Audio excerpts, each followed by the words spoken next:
Hey, what's up, everybody? It's your girl, Fuji. Alright, so I have in front of me, this is my great-grandfather's death certificate. His name is Moses David Frederick. He married Rena Mae Nicholson. Side. His father is King David Frederick, and his mother is Addie Gillespie, or some would say Gillespie. So the reason you see this in the background is because, according to this piece of information, he was buried May 25th of 1970. His death was 5 days prior, 5/20. And then I'm doing 7/17 predictions, and I realized that his birthday is 7/14 at 1911. So a lot of that algorithm. Yeah, you know the numbers. We can do this all day. The point is, with him dying of a homicide, was shot in a fight, is what it says.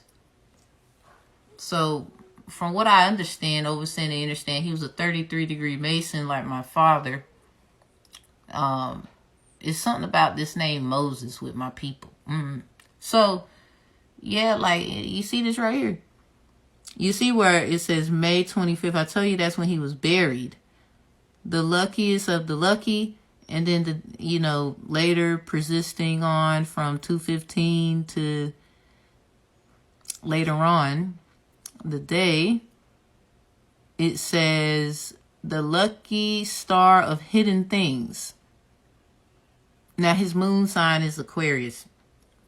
So it's a lot of information that obviously he knew.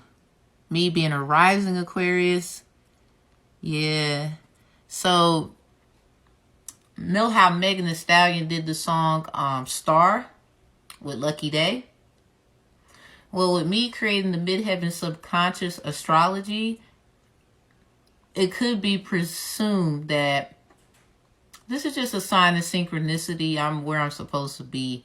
I've learned a lot not to talk about others because I don't know what's going on. But I'd be dang if anybody's stealing anything from me. I would say what's for me is for me. You can't. So, shout out to them copycats, low key. You can't copy the anointed. I mean, you can try to control the narrative around me, but you can't control me. 'Cause everybody's going to figure it out. Figure out yourself. Stay tuned, everybody.